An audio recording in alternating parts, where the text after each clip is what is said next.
Senator Bernie Sanders came out in support of stimulus checks for veterans. He said, "We must commit ourselves to keeping America's promise to our veterans and service members, just as they kept their promise to us." You don't turn your backs on people who put the uniform on in this country. It is no secret, I think, that there are few public officials in Congress who are more outspoken than I am in opposition to war as an effective means of resolving international dispute. Having said that, it has always been my view that those men and women who have accepted the call of their government, who have put their lives and their futures on the line by going off to war, deserve the utmost respect from their government when they return home from those wars. Very easy to send people off to wars.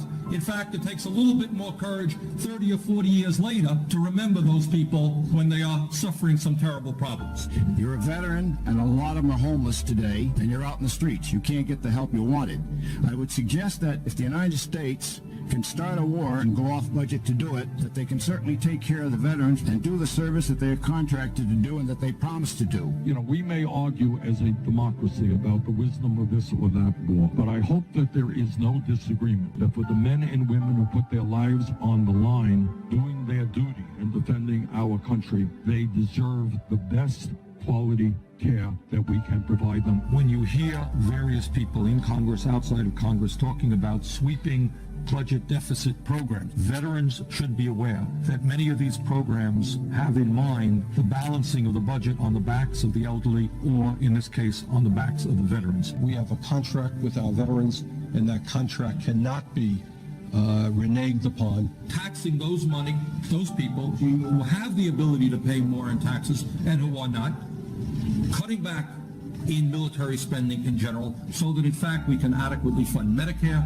so that we can fund veterans programs, so that we can fund programs for the poor. That's the direction that we have to go. Here we are on Veterans Day, and I want to salute all of the men and women who have put their lives on the line to defend our country. We thank you very much. On the other hand, the fight continued between White House, rising prices, and Joe Manchin today.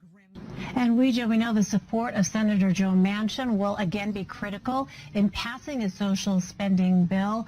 The senator is now expressing concerns about inflation. Has he been in recent contact with the White House on this?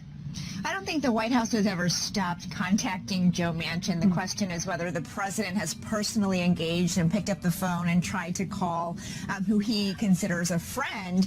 And I'm sure that's happened, but we don't have any specific details about such phone call, at least in the past few days. But what's important here, Elaine, is that Senator Manchin not only expressed concerns about inflation yesterday after that grim figure came out that showed the increase was, a record setter for the past several decades, but he had already been talking about fears of inflation as one reason why he was so hesitant to sign on to the president's social spending package. And so the timing really couldn't be worse for the numbers to come out to show that, in fact, they are worsening. And as Franco was mentioning, there is no immediate relief, because even if the infrastructure package will ultimately help with the supply chain to help with those bottlenecks, people want relief now, and those projects are going to take time. And one thing that the White House has struggled with is to offer any specifics about what projects are going to be shovel ready in the next coming months, what ports are going to be directly impacted, how this money is going to be used to make everyday lives better in the coming weeks and months as people especially start looking to the holidays. So with regard to Joe Manchin, yes, it is a continuous problem made only worse, I think, by this. Representative Ro Khanna said in order to address rising prices, we've got to get people back into the labor market, which will help increase the number of goods. The Build Back Better agenda helps do that with paid family leave and investments in childcare. Neil, I'm back home in California. I understand that prices are going up. I mean, gas is almost $5 here. I was at the grocery store. The price of eggs have gone up. The price of milk has gone up. Other colleagues get that. So I don't think we're out of touch. The question is, what can we do about it? And some of us believe that we've got to get people back into the labor market. That will help increase the number of goods And the Build Back Better agenda actually helps do that with paid family leave, with childcare. It helps get people back into the labor force. Well, what will make them get back in the labor force now if even eye-popping high wages and more jobs than there are people unemployed are not doing it? Well, no, one, folks are having to juggle childcare, especially in COVID with families. So I think providing some relief on childcare. We had childcare issues before COVID, did we not? I mean, I'm not minimizing the problem, but what's so new now that the government has to intervene and spend billions of dollars to address? We did have problems before, but I think people have more challenges now. As you know, the schools haven't been open fully, and now they're finally getting open. People have had kids at home. There have been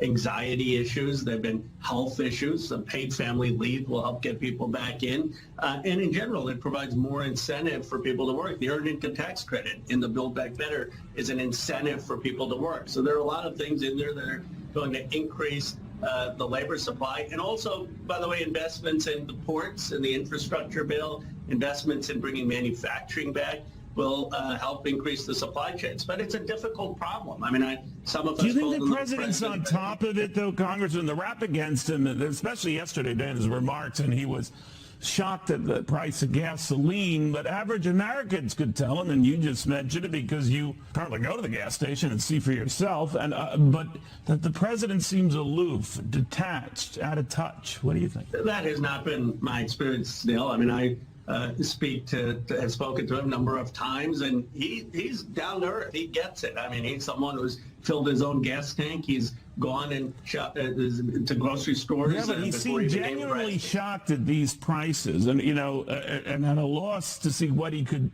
do about them. Do you think he's in over his head? I do not. I believe that he's going to take decisive action. I think he should tap the Strategic Petroleum Reserve. People say, well, look, Democrats want to transition to renewable energy. How is it that you're then saying tap the Strategic Petroleum Reserve or have OPEC increase production? And I think, Neil, this is an important point.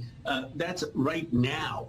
Production, the oil companies made a decision when oil was at $22 2 years ago not to increase production. Anything they're talking about now isn't going to happen for 2 to 3 years. So we need to have relief now. Oil is priced in the markets. You're pretty savvy at that. You know that. And the markets responded to the president upon taking office, shutting down Keystone and factoring in his favoring, wind and solar. I get that, but that at the expense of our own domestic production. Do you think in retrospect that was a mistake? Because the very type of oil production he frowned on upon taking office, he's now begging OPEC and OPEC plus countries to do. Neil, I don't, because oil's at $82. It's obviously the president's policy hasn't made oil go down. Oil is much higher than it was under the Trump administration. Because the supply and the demand equation has changed. So I'm just wondering if we're producing less and relying on that less production now coming from other parts of the world, didn't we kind of create this problem? No, the mistake was a few years ago, oil companies decided not to produce more. That's what would have been required, and we ought to have invested in electric vehicles and solar and wind so that we didn't have the demand at the level it is, and we had more price stability. We're not in that situation. For 4 years, we didn't make any investment. Fracking